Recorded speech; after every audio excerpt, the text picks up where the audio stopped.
أعوذ بالله من الشيطان الرجيم بسم الله الرحمن الرحيم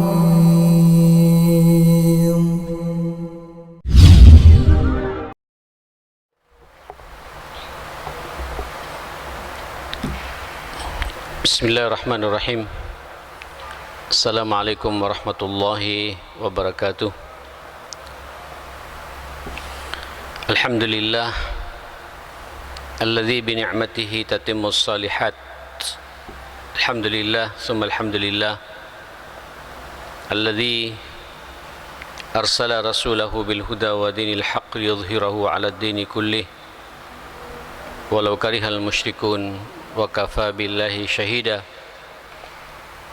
وأشهد أن لا إله إلا الله وحده لا شريك له وأشهد أن نبينا وإمامنا وقائدنا ومربينا محمدا عبده ورسوله أرسله الله رحمة للعالمين صلوات الله عليه وعلى آله وصحابته ومن سار على نهجه واتبع سنته إلى يوم الدين. يا أيها الذين آمنوا اتقوا الله حق تقاته ولا تموتن إلا وأنتم مسلمون. اللهم إن هذا إقبال ليلك وإدبار نهارك وأصوات دعاتك فاغفر لنا جميعا يا رب العالمين. اللهم إنا نسألك فهم النبيين وحفظ المرسلين وإلهام الملائكة المقربين. رب اشرح لي صدري ويسر لي أمري واحلل عقدة من لساني يفقهوا قولي. أما بعد. Kita melanjutkan apa yang kita kaji bersama di pekan yang lalu, yaitu tentang masalah kematian, al-maut. Saya juga mendengar kemarin salah seorang pengurus masjid ini, sahabat saya, adik kelas saya, Ustadz Maman,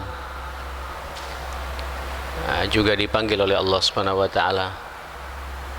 Umur jauh di bawah saya, tapi begitulah Allah punya kehendak. Kullu nafsin dha'iqatul maut, dan kita semua jadi saksi apa yang sudah beliau wakafkan waktunya, ilmunya, mungkin juga perasaannya, fisiknya untuk memikirkan dan memakmurkan Masjid Mujahidin ini.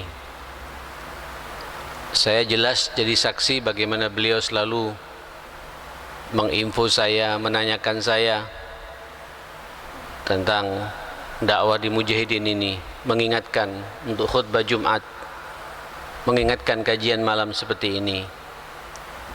Saya juga secara pribadi setiap tidak bisa mengisi pengajian, selalu yang saya hubungi beliau, dan selalu merespon beliau, kadang-kadang juga menggantikan saya. Dan kita tidak tahu bagaimana ajal kita ke depan ini. Ujung-ujungnya kita juga akan menyusul ya yang mendahului kita semua. Antum sabiqun wa nahnu lahiqun, itu bahasa Nabi. Kalian mendahului kami dan kami akan menyusul. Semua kita ini, Pak, kita harus sadar, sesadar-sadarnya, bahwa ujung-ujungnya nanti kita ini dipanggil oleh Allah Subhanahu wa taala. Mudah-mudahan semua aktivis dan jamaah tetap Masjid Mujahidin, begitu pula para pendengar dimanapun berada malam ini, andai kata Allah memanggil kita, baik melalui corona ataupun tidak melalui corona, ini kan hanya sebab saja jamaah sekalian, dan tidak menjadi fenomena umum. Biasanya, Pak, kalau dibilang pandemi itu orang bergeletakan, semua mati. Kayak dulu di zaman sahabat di Madinah itu dalam waktu kurun beberapa bulan 10.000 sahabat lebih meninggal dunia. Itu namanya pandemi. Ini ya secara nasional yang meninggal tidak nyampe 1 juta, tidak nyampe juga 200.000 jamaah sekalian, 100 berapa atau 40 atau puluhan ribu masih jamaah sekalian. Walaupun mudah-mudahan ini pandemi ini, kalau dikatakan pandemi, wabah ini segera diangkat oleh Allah Subhanahu wa taala, dan jenengan semua insyaallah bisa leluasa lagi. Ya, ngaji begini tidak pakai masker lagi. Ya, salat juga tidak pakai masker lagi. Kalau rapatnya sih Mujahidin dari awal rapat terus Pak ya. Alhamdulillah, dan tidak ada kasus, tidak ada masalah. Walillahil hamd. Ya, memang ini masing-masing masjid punya istihad yang berbeda-beda. Masjid saya pun itu kemarin rapat karena di situ banyak pakarnya, banyak dokternya, segala macam. Nah, kita lebarkan lagi sedikit. Ya, tadinya cuma jaraknya 30 cm, sekarang jaraknya insyaallah kita jadikan 40 atau 50 cm. Ini istihad masing-masing kita. Tapi yang jelas prokes ini tetap sampean harus jaga terus menerus, kita kawal seperti ini insyaallah. Saudara sekalian, itulah realita kehidupan kita. Karena Allah sudah mengatakan setiap jiwa, baik itu jiwa manusia, jiwa jin, jiwa malaikat, jiwa binatang, semua makhluk itu akan tidak ada yang abadi. Ujung-ujungnya nanti dipanggil oleh Allah Subhanahu wa taala. Kalau saya merenung Pak, saya secara pribadi ini sekarang jadi orang yang dituakan di kampung saya. Ya, kakek saya sudah semuanya habis, dan saudara kakek, ayah saya, ibu saya, yang sepantaran semuanya sudah dipanggil oleh Allah, tinggal 1-2 saja. Sekarang kita yang jadi orang tuanya jemaah sekalian. Wahakadal al-hayah, begitulah hidup. Wa tilkal ayyam nudawiluha bainan nas, begitulah waktu diputar. Ya, nanti kita berada pada puncaknya Pak, turun lagi. Mentok. Innalillahi wa inna ilaihi raji'un. Mudah-mudahan semuanya husnul khatimah insyaallah. Itu yang kita harap jemaah sekalian. Nah, saudara, cuma kita harus sadar dan harus terus menerus kesadaran ini kita kawal jemaah sekalian. Saya faham dan kita semua memahami betul, kita ini manusia punya hawa nafsu Pak. Ya, punya syahwat yang terkadang lupa bahwa kita ini mau mati. Lupa. Sampai kalau ingat mati jemaah, hatta makan pun sampean pakai aturan jemaah sekalian. Mau makan roti, mau makan rawon, mau makan pecel, selalu dikaitkan dengan Allah Subhanahu wa taala. Ya, karena takut Pak, selalu berpikir ini apa yang saya makan ini bisa tidak saya pertanggungjawabkan setelah saya kematian itu. Sehingga nanti makannya kita tidak rakus, tidak sembarang makan jemaah sekalian. Sampean juga bekerja, sampean selalu bertanya, yang saya kerjakan ini diridhoi tidak oleh Allah Subhanahu wa taala? Atau semakin saya jauh dari aturan Allah. Kenapa? Karena orientasi kita untuk kita bawa sangu ke akhirat jemaah sekalian. Hidup ini selama-lamanya manusia. Terakhir saya dapat kiriman dari grup berita duka, seorang mertua dari sahabat karib saya, dari jamaah ikatan dai yang saya pimpin di Jawa Timur ini. Itu mertuanya umurnya 103 tahun. Ya, ini memang jarang-jarang Pak ya, tidak pikun katanya jamaah sekalian. Ternyata setelah diselidiki ahlul Quran, suka ngajari Quran, 5 waktu tidak pernah lepas di masjid, wudu terus menerus dijaga. Tapi mentok Pak, sehat-sehatnya orang mentok, umurnya segitu. Ujung-ujungnya Pak lemes semuanya, tidak bisa bekerja tenaga karena ya dipakai terus jemaah sekalian. Lama-kelamaan ini otot-otot kita melemah jemaah sekalian. Mentok, stagnan persis, yaitulah di mana kita akan dipanggil oleh Allah Subhanahu wa taala. Tapi sampean juga harus ingat, kadang-kadang Allah tidak menunggu sampai ardalil umur, sampai tua renta. Menarik ini Pak, Ustadz Maman ini masih muda, berarti Allah cinta sama beliau. Karena hari demi hari yang dilalui Pak, semakin banyak fitnah jamaah sekalian. Ya. Dan dipanggil oleh Allah, tidak nunggu sampai umur 50, mungkin tidak nyampe 50 tahun beliau itu, tidak nyampe Pak, 40-an jamaah sekalian. 40-an Maman itu. Ya. Itulah hidup. Nah, karena kita tidak tahu, dan tolong disadari jamaah sekalian, Allah ketika ingin memanggil kita, memang mayoritas sih umat manusia ini diberi oleh Allah ujian dulu yang namanya sakit. Apakah sakitnya lewat corona atau yang lainnya dan lain sebagainya, supaya kita ini punya persiapan Pak dengan sakit itu. Orang kalau sakit biasanya langsung nyambungnya kepada Allah kan ya. Ya Rabb, sembuhkan ya Allah. Makanya orang Pak kalau dikasih ujian itu pasti nyambung dengan Allah Subhanahu wa taala. Dan sengaja ujian kalau orang mau meninggal dunia, saking cintanya Allah kepada kita, di muqaddimah dulu Pak dengan sakit. Supaya dosa-dosa kita semuanya apa? Runtuh, habis. Ya. Dan supaya kita juga meninggalnya nyambung dengan Allah. Yang repot sakit Pak, terus ngamuan. Ini yang repot Pak. Sakit terus mendelik. Sakit tidak mau baca Quran. Sakit meninggalkan sholat. Ini yang repot. Ini karena kebiasaan masa sehatnya banyak maksiatnya. Makanya kata Rasulullah, hal tantadiruna illa, salah satunya apa? Marad dan mufsidah, sakit yang membuat dia tidak bisa berbuat apa-apa. Kenapa? Karena masa sehatnya dia tidak dekat dengan Allah. Begitu sakit justru lebih kacau lagi Pak, lebih stres. Tapi kalau orang di masa sehatnya macam kita, insya Allah semua seperti ini, insya Allah istiqomah Pak ya. Quran dibaca, puasa Senin Kemisnya dijalankan, tahajudnya walaupun 2 rakaat 1 witir kita laksanakan, infak sedekahnya tiap hari walaupun hanya 1.000, 5.000 rupiah tiap hari, sesuai dengan kemampuan kita. Pokoknya nyambung dengan Allah. Sakit Pak, sampai tersenyum Pak, bahkan semakin dekat dengan Allah, semakin rindu dengan Allah gitu. Kenapa? Sampai ngebet, kenapa saya tidak bisa ke masjid? Allah tersenyum sama kita jamaah sekalian. Nah saudara, yang repot ini masalahnya, kadang-kadang juga ada orang meninggal dunia tidak pakai muqaddimah sakit, tiba-tiba blek meninggal dunia. Sebagaimana saya pernah menyampaikan di momentum ini juga di bulan Ramadan yang lalu, coba lihat Pak, perwira-perwira gagah kita ya, di angkatan laut kita dengan kapal selamnya, kemudian menghilang begitu saja, yang katanya meledak di dalam lautan. Saya nggak bisa bayangkan Pak, tekanan udara yang begitu kuat, tidak bisa bernafas, kegelisahan mereka. Tapi itu cara Allah Pak. Dan insya Allah mereka syuhada, berbakti pada bangsa dan negeri ini. Kita doakan seperti itu, mudah-mudahan mereka husnul khatimah semua yang muslim jamaah sekalian. Itulah hidup. Tidak pakai sakit Pak, tidak pakai sakit.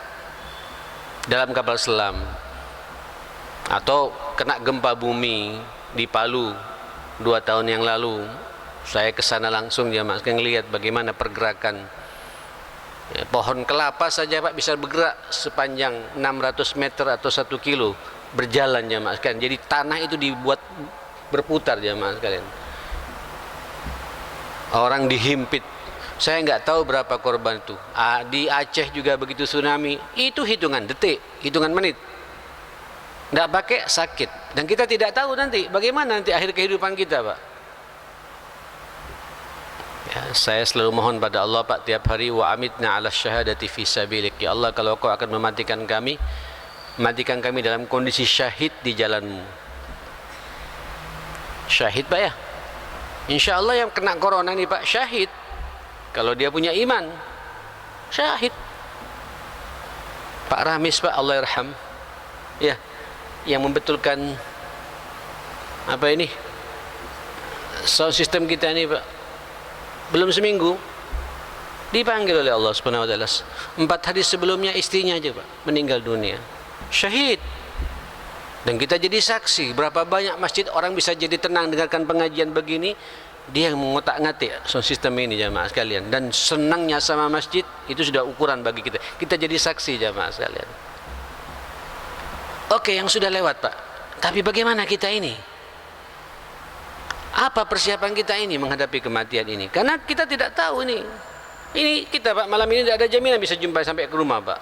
Tidak ada jaminan. Ya mudah-mudahan bisa sampai ketemu Ramadan yang akan datang Pak ya. Dan Ramadan banyak Ramadan insyaallah. Ini kita, yang penting hari-hari yang kita lalui ini banyak amal salehnya sebagai sanggup kita menghadapi setelah kematian, bab yang kita bahas ini. Innama tuwaffawna ujurakum yaumal qiyamah. Karena nanti setelah Allah berbicara kullu nafsin dha'iqatul maut, setiap jiwa itu pasti mengalami mati, dan sesungguhnya kalian semua pada hari kiamat akan dibalas oleh Allah Subhanahu wa taala. Tuwaffawna ujurakum, ada balasannya. Semua kita ini Pak, yang baik ada balasannya, yang tidak baik juga ada balasannya. Allah akan adil di situ Pak. Nah, digaris bawahi oleh Allah Subhanahu wa taala, faman zuhziha 'anil nar wa udkhilal jannah faqad faz wa mal hayatud dunya illa mata'ul ghurur. Dan barang siapa selamat dari api neraka, artinya tidak masuk ke nerakanya Allah pada hari kiamat, dan masuk ke surga, faqad faz, itulah orang yang sukses. Jadi sukses itu Pak, Ibu, para pendengar dimanapun berada, sukses itu sukses kalau kita masuk surga. Sukses kalau kita masuk surga Pak. Dan untuk mengetahui kita ke surga atau tidak, yang bisa menjawab siapa? Masing-masing kita ini Pak. Kita tidak bisa membohongi diri kita sendiri. Silakan sampean istafti qalbak, kalau bahasa Nabi itu, berfatwalah pada dirimu, pada nuranimu yang paling dalam. Saya ini ke surga atau ke neraka ya? Lalu kita mengaca Pak pada diri kita, apa yang sudah kita perbuat buat agama ini?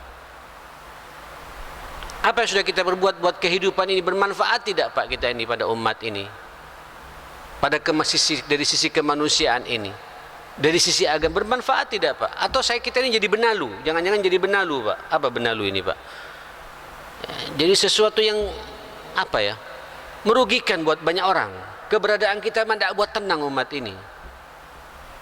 Paling tidak Pak, kalau orang berorientasi akhirat, begitu sampean masuk ke rumah Pak, itu istri merasa tenang dengan keberadaan sampean. Halo? Itu ukuran Pak. Ukuran. Sekaligus ini menjadi bahan evaluasi bagi kita bagaimana menata kehidupan rumah tangga kita. Sampean tanyakan pada diri kita, termasuk saya ini Pak. Saya ini pulang ke rumah, kira-kira disambut tidak oleh ibunya anak-anak? Bahagia tidak melihat wajah saya ini Pak? Itu ukuran sudah Pak. Begitupun sebaliknya ibu-ibu juga harus bertanya, kira-kira ini saya membahagiakan tidak ya buat suami saya? Anak juga begitu. Apalagi anak Pak. Surganya anak itu ada pada orang tua. Ukurannya lihat sampai yang sekarang, termasuk kita, saya Pak. Saya setiap saat perhatian tidak ya sama orang tua saya? Bagi yang tua-tua, jangan menganggap bahwa kita tidak punya kewajiban Pak. Sampai dituntut mendoakan terus pada orang tua kita sudah meninggal dunia jamaah sekalian. Minimal rabbighfirli wali walidayya. Itu ukuran bahwa kita ini akan disurgakan oleh Allah Subhanahu wa taala. Dan mulut kita ini jamaah sekalian, setiap hari, setiap saat, bahkan setiap momentum selalu tergerak untuk beristighfar kepada Allah Subhanahu wa taala. Saya tadi malam bahas bab istighfar di masjid saya sendiri, ya Rahmah. Memang ini karunia Pak. Istighfar ini karunia dari Allah. Tidak semua orang bisa tergerak lisannya untuk mengucapkan astaghfirullahalazim. Betul Pak. Padahal kita ini banyak dosa Pak. Dan Allah Nabbi ibadi anni ghafurur rahim. Sampaikan pada hamba-hambaku, kata Allah. Allah memproklamirkan dirinya loh Pak. Nabbi ibadi, beritakan kepada hambaku anni, bahwa sesungguhnya aku ini maha pengampun dan maha penyayang. Maka perbanyaklah kita Pak minta ampunan kepada Allah Subhanahu wa taala. Istighfar.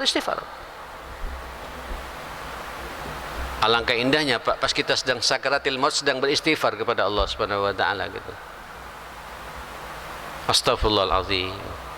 Nah saudara, wa mal hayatud dunya illa mata'ul ghurur.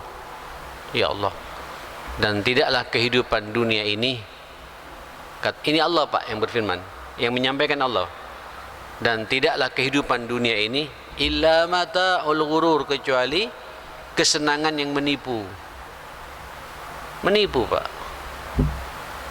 menipu. Ya apa ya, tapi tidak apa-apa lah, ini juga pukulan buat saya secara pribadi jamaah sekalian. Saya kemarin Pak, tidak apa-apa, ini bicara pribadi sedikit Pak ya, buka-buka lemari Pak. Dulu saya pernah ke Melbourne, pernah bukan kemana, ke Berlin, ke Jerman, ke Italia, segala macam. Itu kan biasa Pak, pulang banyak orang mengapresiasi saya jamaah sekalian ya. Salah satunya dolar Pak, euro. Bisa dibayangkan ya akhi, berapa tahun Pak saya mengatakan inilah kehidupan dunia, menipu betul. Jadi tidak sadar Pak. Coba kalau kemudian euro itu kemudian kita rupiahkan Pak, dan kita alokasikan ke proyek saya, ke masjid saya, atau kemana saja lah, berapa banyak pahala yang sudah masuk jamaah sekarang gitu. Cuma itulah ditumpuk-tumpuk Pak. Tidak hanya itu, dibuka lagi Pak, masih ada dolar Australia Pak, dolar dari Melbourne. Allahu Akbar, ya apa ini, saya bilang tak benar kayak gini. Hanya ada di lemari, ditumpuk, lihat ya, kayaknya masuk akal Pak. Terus buat apa ini, buat apa? Untung nggak dimakan rayap jamaah sekalian gitu. Itulah Pak, menipu. Dunia kita yang sebenarnya, itulah dunia yang sampean yakin bisa dibawa kemana? Ke akhirat, ke surganya Allah Subhanahu wa Ta'ala, menjadi deposito kita di akhirat jamaah sekalian. Itu dunia kita yang sebenarnya. Loh yang lainnya ini ma'asyal muslimin, gurur Pak, tertipu kita jamaah sekalian. Bahkan ada banyak di antara kita ini membangga-banggakan diri, seakan-akan ada speed tawakal Pak, merasa kita ada tawakal kepada Allah Subhanahu wa Ta'ala gitu. Saya nggak bayangkan bagaimana orang yang uangnya katanya triliunan tuh Pak ya, miliaran, terus sampai nggak berpikir bagaimana untuk menyelesaikan problem umat ini, problem agama ini gitu. Rugi besar jamaah sekalian. Toh nanti apalagi umur sudah 60 tahun, 70 tahun masih hobi terus ngitung-ngitung seperti itu jamaah sekalian. Begitu meninggal tidak dibawa ke sana Pak. Iya, kalau anak cucunya jamaah sekalian, anak-anak yang saleh-salehah Pak. Kalau kemudian tidak salehah, tukaran Pak. Apa enggak terganggu nanti di alam kubur kita ma'asyal muslimin? Ini maksud Allah Subhanahu wa Ta'ala, wa mal hayatud dunya illa mata'ul ghurur. Saudara, saya berbicara seperti ini bukan kemudian sampean tidak boleh menggali dunia. Gali Pak, sampean diturunkan ke dunia untuk ngurus dunia, dan Allah percaya kepada kita. Tapi begitu dunia dikuasai oleh kita Pak, dikendalikan oleh kita, ada di tangan kita, tolong Pak, hanya di tangan saja Pak, jangan dimasukkan dalam hati kita. So kalau masuk dalam hati kita, sampean menghamba Pak, ada kerugian sedikit sampean stres, tukaran kakak adik jamaah sekalian, dengan relasi bisa nggak tegur sapa. Tapi kalau merasa ini titipannya Allah, Allah percaya kepada saya akan alokasikan sesuai dengan apa yang diperintah oleh Allah Subhanahu wa Ta'ala. Itu makna Pak, itu orang yang yakin akan adanya kematian ma'asyarul muslimin. Itu ukuran. Makanya dulu ya akhi, antum lihat para sahabat-sahabat Rasulullah sallallahu alaihi wasallam, Abu Bakar As-Siddiq, Sayyidina Umar bin Khattab, apalagi Sayyidina Utsman Pak ya. Sayyidina Utsman itu ya akhi paling kayanya orang Pak, paling kayanya sahabat. Tapi toh meninggalnya Pak dipenggal lehernya, syahid. Dan itu Nabi sudah memberikan firasat jauh-jauh hari, engkau nanti akan aku tunggu di surga walaupun nanti akhir kehidupanmu banyak ujian, kata Sayyidina Ali juga begitu jamaah sekalian.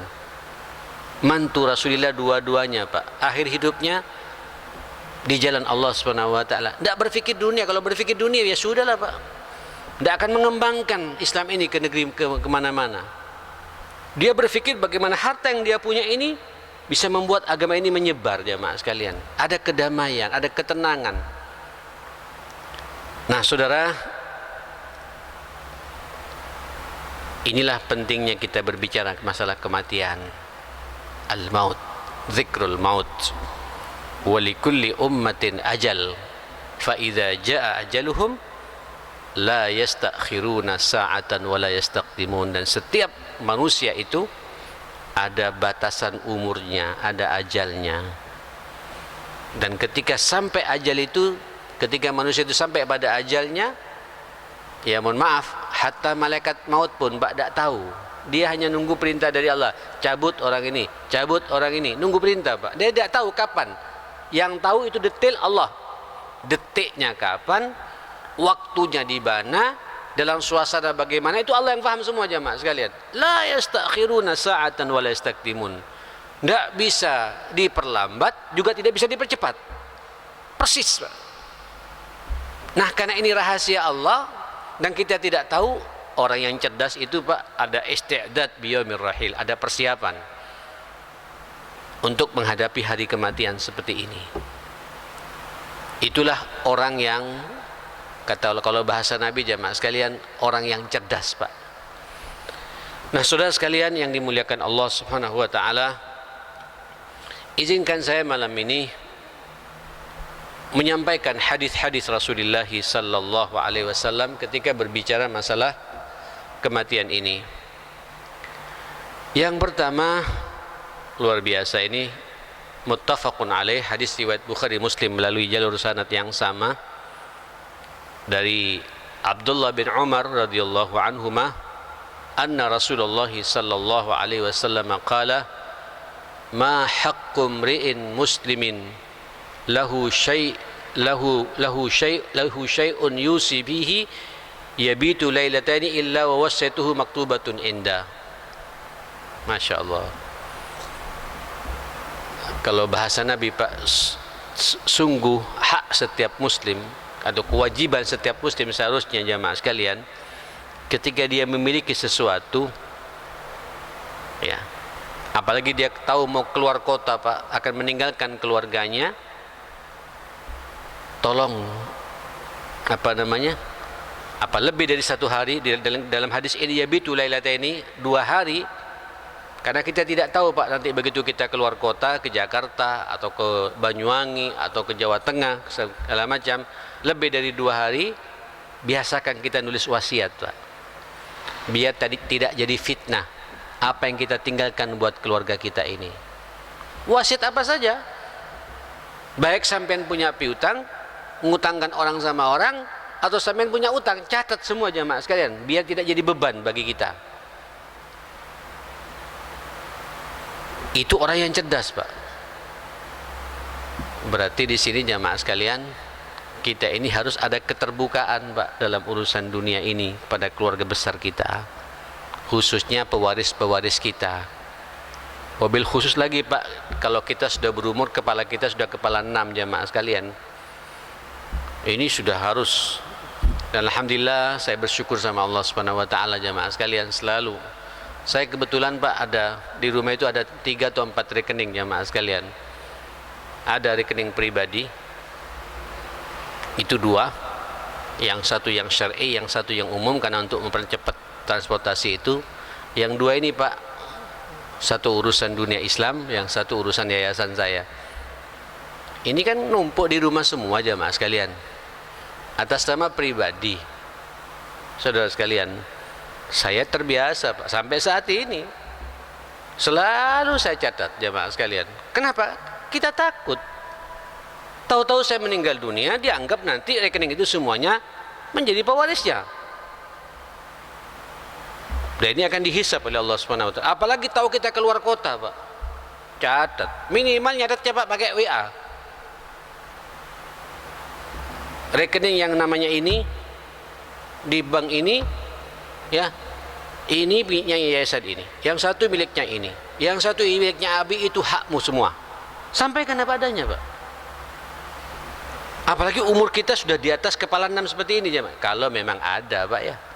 Kalau tidak ada utang, catat juga, Pak, biar nanti anak punya tanggung jawab untuk hormat pada orang tuanya, untuk menyelesaikan utang-utang orang tuanya.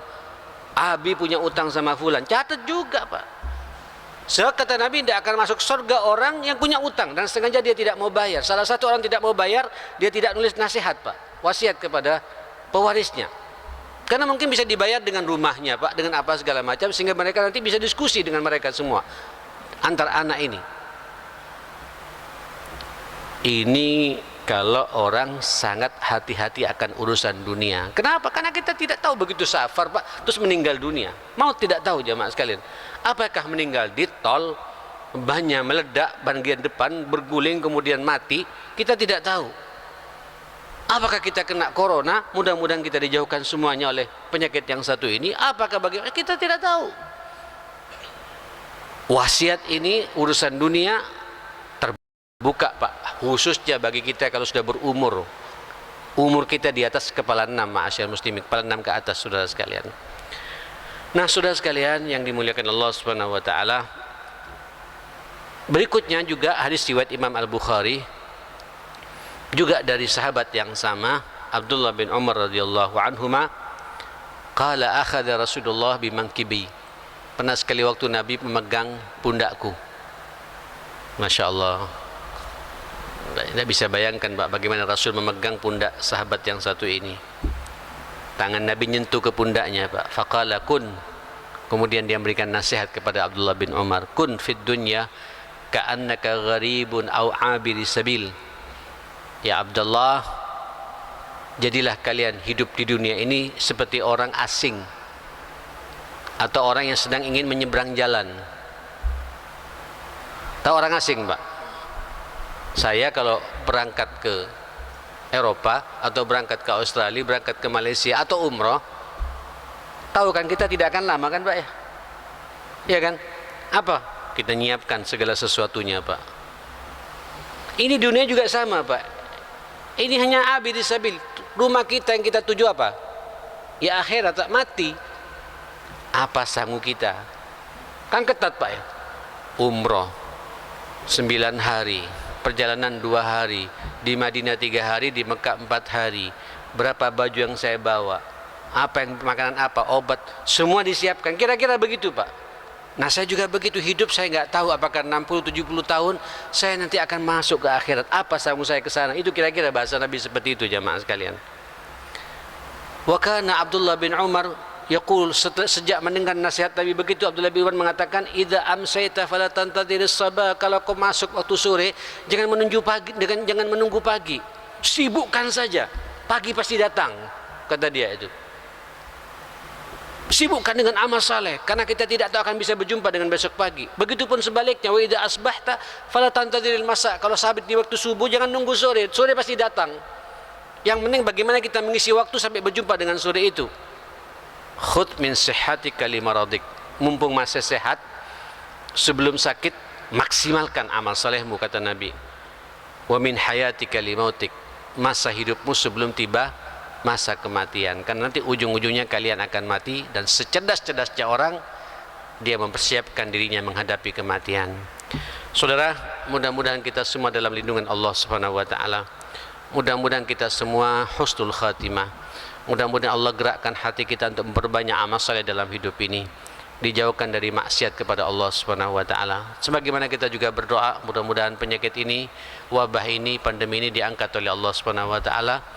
Ya, kemudian kita sempurna lagi melaksanakan ibadah kepada Allah Subhanahu wa taala. Dan andai kata kita juga doakan pula, andai kata ada di saudara kita yang sedang sakit, mudah-mudahan disembuhkan oleh Allah Subhanahu wa taala.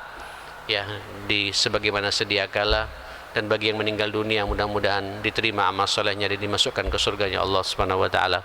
Rabbana atina fid dunya hasanah wa fil akhirati hasanah wa qina adzabannar. Rabbana ighfir lana wa tub 'alaina innaka antat tawwabur rahim.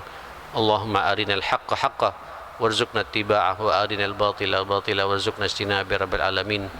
Allahumma inna nas'aluka husnal khatimah wa na'udzubika min su'il khatimah innaka ala kulli syai'in qadir. Rabbana atina fid dunya hasanah wa fil akhirati hasanah wa qina adzabannar. Sallallahu ala Muhammadin wa alihi wa sahbihi wasallam. Alhamdulillahi rabbil alamin. Subhanakallahumma wa bihamdika asyhadu an la ilaha illa anta astaghfiruka wa atubu ilaik. Assalamualaikum warahmatullahi wabarakatuh.